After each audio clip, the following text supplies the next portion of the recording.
गंगा के बारे में ना हमने इसके प्रयाग पढ़ लिए, 5 प्रयाग, अब समझ में आ गया कि गंगा का निर्माण कैसे हुआ। अब देखो यहाँ से क्वेश्चन कैसे पूछा जाता है। पहले ना उसकी ट्रिब्यूटरी से क्वेश्चन पूछा जाता है, उसकी सहायक नदियां पूछा जाता है, लेफ्ट बैंक ट्रिब्यूटरी क्या है और राइट बैंक ट्रिब्यूटरी क्या है। हमें ना रटाया जाता है हमेशा कि लेफ्ट बैंक ट्रिब्यूटरी को ऐसे याद रख लो, राइट बैंक ट्रिब्यूटरी को ऐसे याद रख लो। इसका बेसिक्स है, देखो पहचानेंगे कैसे कि लेफ्ट बैंक ट्रिब्यूटरी कौन सी है, राइट बैंक ट्रिब्यूटरी कौन सी है। सुनने में तो ये समझ में आ रहा है लेफ्ट बैंक, जो लेफ्ट की साइड से नदियां आके जुड़ेंगी उनको लेफ्ट बैंक ट्रिब्यूटरीज या हमारे पास लेफ्ट की सहायक नदियां बोल देंगे, जो राइट साइड से आगे जुड़ेंगी उनको राइट बैंक ट्रिब्यूटरी बोल देंगे। हमारे तो हाथ हैं, हम तो राइट और लेफ्ट प्रोनाउंसिएट कर सकते हैं, डिफरेंशिएट कर सकते हैं दोनों में, लेकिन एक रिवर कैसे अपना लेफ्ट बैंक और राइट बैंक बनाती है। तो इसका बेसिक सा फंडा है, जिस डायरेक्शन में नदी बह रही है ना, देखो जिस डायरेक्शन में नदी बहती है उस डायरेक्शन में खड़े हो जाओ।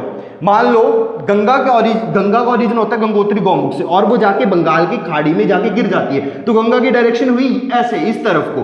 तो जिस डायरेक्शन में नदी बह रही है उस डायरेक्शन में खड़े हो जाओ और ऊपर वाला जो आपको ऊपर वाला हाथ होगा वो लेफ्ट बैंक ट्रिब्यूटरीज आ जाएंगी और नीचे वाला हाथ राइट साइड में वो राइट बैंक ट्रिब्यूटरीज हो जाएंगी। और पेपर में भी यही क्वेश्चन पूछा जाता है कि लेफ्ट बैंक ट्रिब्यूटरीज कौन सी है और राइट बैंक ट्रिब्यूटरीज कौन सी है।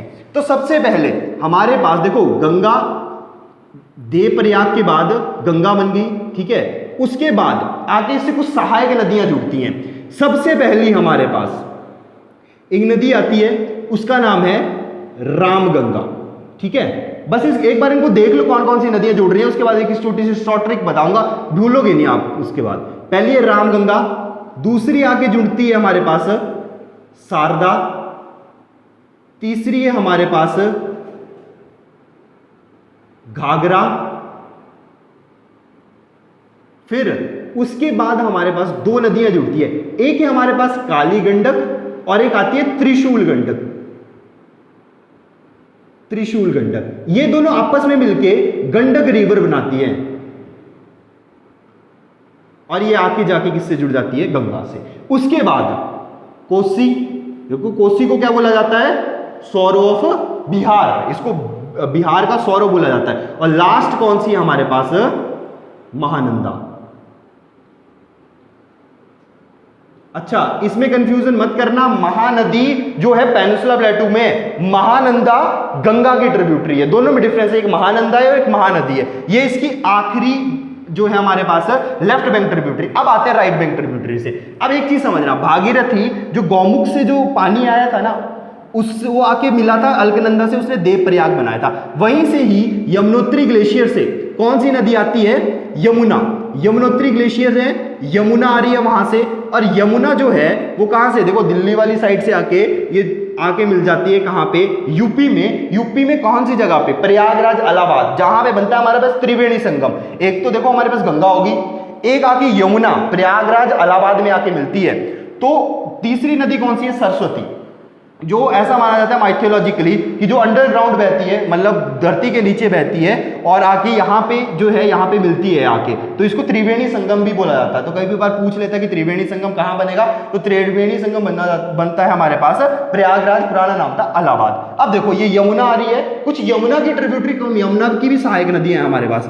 एक है हमारे पास चंबल, एक है हमारे पास सिंध, एक है हमारे पास बेतवा और एक है हमारे पास केन, ठीक है। यमुना देखो एक यहां पे एक क्वेश्चन ये कई बार क्या करता है, या ऑप्शन में दे देगा आपके पास चंबल और यहां पे रामगंगा, शारदा, घाघरा और सोन, और पूछेगा इनमें से कौन सी गंगा की सहायक नदी नहीं है। तो एक चीज हमेशा ध्यान रखना कि यमुना गंगा की सहायक नदी है, चंबल, सिंध, बेतवा, केन जो है वो गंगा की सहायक नदियां नहीं है, वो यमुना की सहायक नदियां हैं। तो कभी चंबल, सिंध, बेतवा, केन देखने को मिली तो वो यमुना की सहायक नदियों में काउंट होगी, यमुना के ट्रिब्यूटरीज में काउंट होगी, ना कि वो गंगा की ट्रिब्यूटरी में काउंट होगी। एक हमारे पास आती है यहां पे सोन, फिर यहां से अब फिलहाल इनको देख लो, इसके बाद क्वेश्चन कैसे पुट करेगा उसको बाद में देखते हैं। अब इनको याद कैसे करना है, देखो राइट बैंक ट्रिब्यूटरीज कुछ ज्यादा नहीं है, 2 राइट बैंक ट्रिब्यूटरीज है हमारे पास, एक यमुना है एक सोन है, ये खाली 2 तो याद हो जाएंगी। ऊपर वाली कैसे याद करनी है और सीक्वेंस में कैसे याद करनी है, इसका सिंपल सी एक ट्रिक बता देता हूं मैं आपको। देखो इसको ऐसे ही याद कर लो, राम सा गहरा और काली सी महान, ठीक है।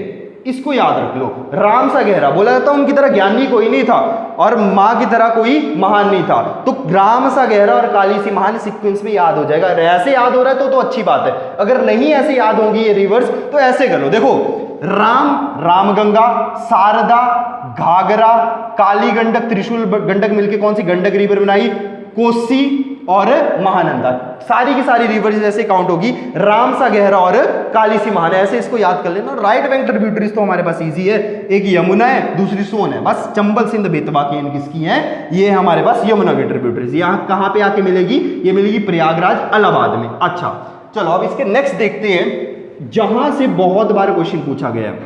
अब यहां पे ना ये मान लो हमारे पास इंडिया की बाउंड्री यहां पे खत्म हो जाती है, यहां पे आगे आता है बांग्लादेश, ठीक है बांग्लादेश, और गंगा का बांग्लादेश में क्या नाम है, तो गंगा का बांग्लादेश में जो नाम है वो है पद्मा, इसको पद्मा बोला जाता है बांग्लादेश में। इसके ऊपर बाद में जाएंगे, पहले इससे पीछे की कहानी जो मोस्ट इंपॉर्टेंट है वो समझो। यहां पे ना हमें एक बैरेज देखने को मिलता है जो कहां पे है, जो इंडिया और बांग्लादेश के बीच में। अब बैरेज क्या होता है, देखो ये डैम की तरह होता है, बस खाली क्या होता है, आपने मूवीज में देखा होगा ना कि थोड़ा सा पानी जो है ये यहाँ पे पूरा पानी भरा हुआ है, थोड़ा सा पानी इधर से निकल रहा है, थोड़ा सा पानी इधर से निकल रहा है, थोड़ा सा पानी इधर से निकल रहा है, मतलब बेसिकली वो पानी को नहीं रोकता, वो पानी की स्पीड को रोकता है ताकि पानी की स्पीड जो है वो रुक जाए और लार्ज अमाउंट ऑफ वाटर जो है कहीं जाए ना, इसीलिए यहाँ पे एक बैरेज बनाया गया है। इस बैरेज का नाम भी बहुत बार पूछता है कि इंडिया और बांग्लादेश के ऊपर कौन सा बैरेज है, या फिर ऐसे पूछ लेगा गंगा नदी के ऊपर कौन सा बैरेज, कौन सा डैम बना हुआ है, तो कौन सा है,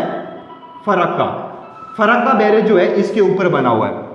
अच्छा अब यहां से इंपॉर्टेंट कहानी शुरू होती है, अब ये एक्चुअल में है क्या, देखो गंगा नदी यहां पे आ रही है, अब यहां से ना आधा पानी तो पद्मा के रूप में बांग्लादेश में चला जाता है, लेकिन कुछ पानी यहां से टकराता है और वापिस जाता है झारखंड की तरफ, मतलब पीछे की तरफ जाता है। अब यहां से पूछा जाता है गंगा की असहायक नदी कौन सी है, गंगा की डिस्ट्रीब्यूटरी कौन सी है। अब देखो जो गंगा के साथ आके मिल रही थी ना वो गंगा की ट्रिब्यूटरीज थी, ये बोल रहे गंगा की असहायक नदी, गंगा की डिस्ट्रीब्यूटरी कौन सी है, जो गंगा से जो क्या हो रही है, गंगा से बिछड़ रही है, गंगा से मिल नहीं रही है, उसका नाम है हुगली।